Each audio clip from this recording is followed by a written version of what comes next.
जीवित पुत्र का व्रत हर साल अश्विन मास के कृष्ण पक्ष की अष्टमी तिथि को रखा जाता है। इस व्रत को जीतिया या जीवतिया के नाम से भी जाना जाता है।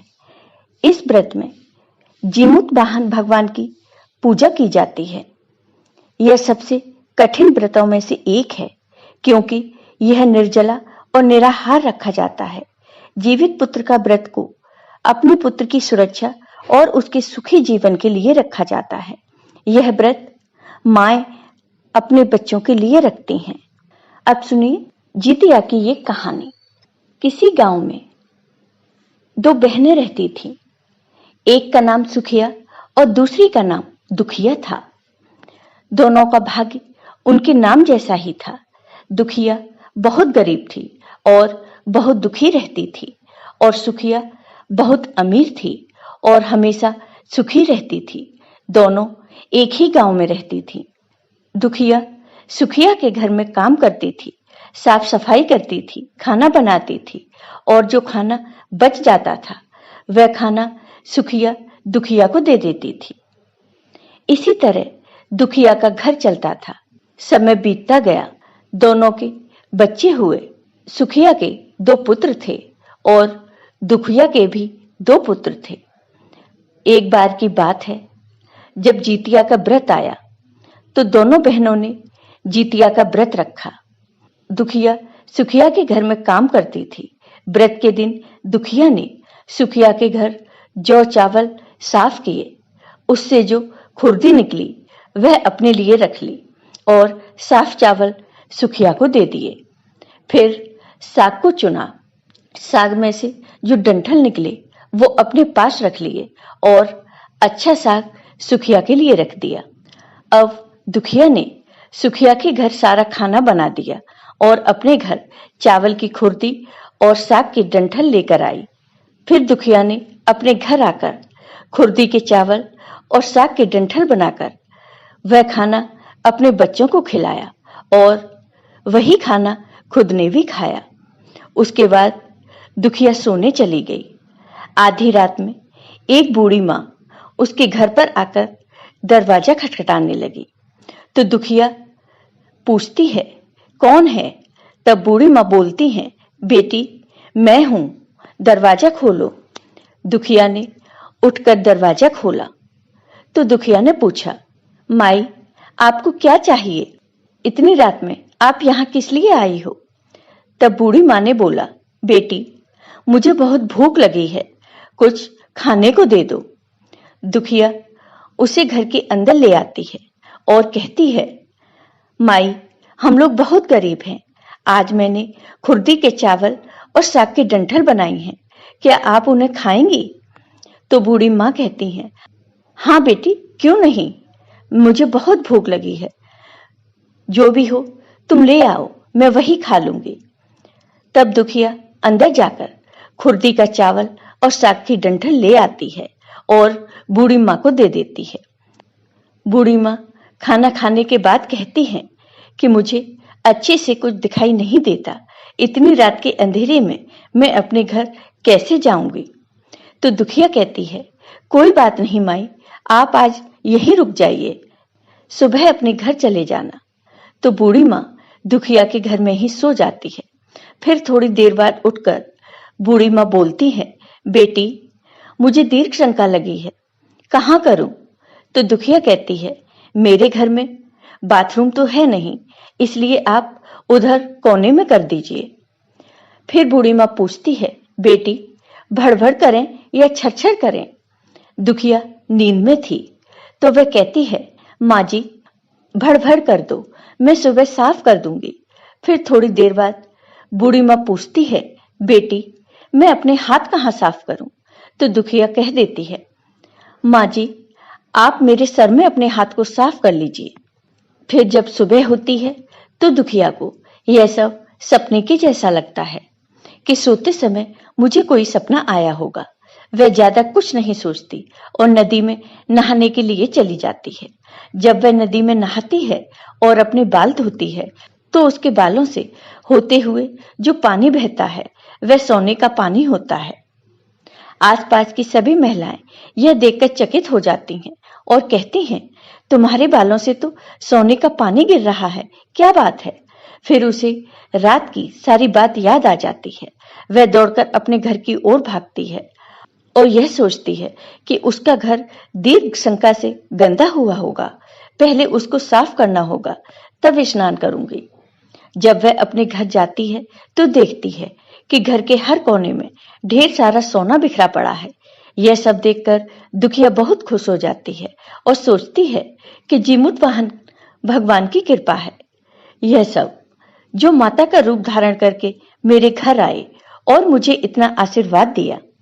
अब दुखिया अमीर हो जाती है और सुखिया के घर जाकर काम करना बंद कर देती है। दुखिया जब अपना व्रत पूरा करती है तो अपने पुत्र से कहती है, जाओ मौसी के घर से तराजू लेकर आओ, यह नापने के लिए कि यह सोना कितना है। बच्चे बहुत खुश होते हैं और खुशी से सुखिया मौसी के घर जाते हैं और तराजू मांगते हैं। तो सुखिया पूछती है कि तराजू पर क्या नापना है। तो बच्चे बोलते हैं, हमारे घर में ढेर सारा सोना है, उसी को मां नापेंगी। सुखिया कहती है, खाने के लिए तो तुम्हारे पास कुछ भी नहीं है और सोना नापेंगे, मुझसे झूठ कहते हो। तो बच्चा कहते हैं, नहीं मौसी, हम झूठ नहीं बोल रहे। सुखिया सोचती है, जब तराजू मांगा है तो कुछ ना कुछ तो जरूर नापना होगा, इसलिए वह तराजू के पीछे गोंद लगा देती है कि जो भी नपेगा वह थोड़ा सा इसमें चिपक जाएगा। दुखिया जब तराजू से सोना नापती है तो सोने के कुछ टुकड़े उस बूंद में चिपक जाते हैं। जब बच्चा तराजू लौटाने जाता है तो सुखिया उसको उलट पलट कर देखती है तो उसे तराजू में सोना लगा हुआ मिलता है। सुखिया सोचती है, उसके घर में जरूर कहीं से सोना आया होगा, इसलिए वह कई दिन से काम पर भी नहीं आ रही है। सुखिया सोचती है कि दुखिया के घर जाकर देखते हैं कि यह सोना कहां से आया। तब सुखिया दुखिया के घर जाकर दुखिया से पूछती है कि तुम्हारे पास इतना सारा सोना कहां से आया कि जिसे नापने के लिए तराजू मंगाना पड़ा। तो दुखिया अपनी बहन सुखिया को रात की सारी कहानी सुना देती है। दुखिया का मन एकदम सच्चा था, इसलिए वह सब कुछ बता देती है। लेकिन सुखिया के मन में लालच आने लगा कि दुखिया के पास हमसे भी ज्यादा धन आ गया। अब अगले जितिया में मैं भी खुर्दी का चावल और साग की डंठल बनाऊंगी। फिर समय बीतने लगा। फिर अगले साल जितिया का व्रत आया और दोनों बहनों ने जितिया का व्रत रखा। सुखिया के पास हर तरह का सुख था और धन भी था, फिर भी वह जितिया के दिन चावल फटक कर साफ चावल फेंक दी और खुर्दी अपने पास रख लेती। साग को तोड़कर उसकी पत्तियां फेंक देती और डंठल अपने पास रख लेती। और सुखिया ने चावल की खुर्दी और साग के डंठल खाने में बनाए। खाना खा पीकर पूजा पाठ कर कर सुखिया सोने चली गई। फिर आधी रात में उसके घर में बूढ़ी माई आई और दरवाजा खटखटाया। सुखिया उसका इंतजार ही कर रही थी। वह तुरंत दरवाजा खोलकर बूढ़ी माँ को अपने घर के अंदर ले आती है। बूढ़ी माँ कहती हैं, बेटी मुझे भूख लगी है, कुछ खाने को दे दो। तो सुखिया कहती है, मैंने खुर्दी का चावल और डंठल का साग बनाया है। तब बूढ़ी माँ बोलती है, कोई बात नहीं, मैं खा लूंगी। तो सुखिया खाना लगा देती है। बूढ़ी माँ खाना खा लेती हैं और खाना खाने के बाद बोलती हैं कि मैं घर नहीं जा सकती, मुझे दिखाई नहीं देता। तो सुखिया कहती है, कोई बात नहीं माँ जी, आप यहीं सो जाइए। थोड़ी देर बाद बूढ़ी माँ फिर बोलती है कि बेटी मुझे दीर्घ शंका लगी है, कहाँ करूं। तो सुखिया कहती है, वहीं कोने में कर लीजिए।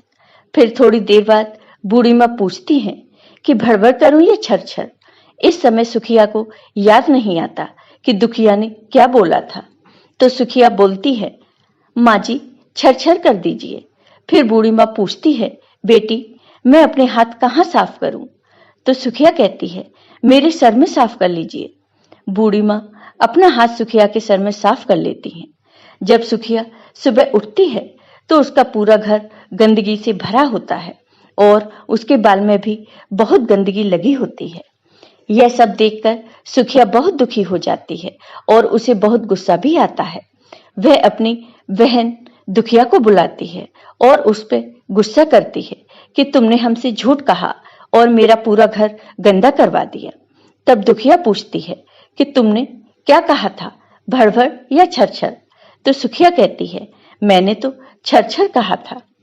तो दुखिया कहती है, यहीं पर तो तुमने गलती करी, और तुम्हारे पास तो सब कुछ था, किसी चीज की कमी नहीं थी, फिर भी तुमने लालच किया। मेरे पास तो कुछ भी नहीं था, तुम्हारे पास तो सब कुछ था। तुम्हारे घर जीवत वाहन बाबा भेष बदल कर आए, लेकिन फिर भी तुमने उन्हें अच्छा भोजन नहीं कराया। मेरे पास तो कुछ भी नहीं था, इसलिए मैंने खुर्दी का चावल और साग का डंठल बनाया था। तुमने अपने घर आए भगवान का अपमान किया है। सब कुछ रहते हुए भी तुमने साग और चावल की खुर्दी खिलाई। तुम्हारे पास सब कुछ होते हुए भी तुम्हें लालच नहीं करना चाहिए था, इसलिए तुम्हारे साथ यह सब हुआ। फिर सुखिया को अपने किए पर बहुत पश्चाताप हुआ और उसने जीमूत वाहन भगवान से क्षमा याचना की। फिर सुखिया ने अपना पूरा घर साफ किया और वह सच्चे मन से जितिया का व्रत करने लगी। जय हो जीमूत वाहन भगवान की।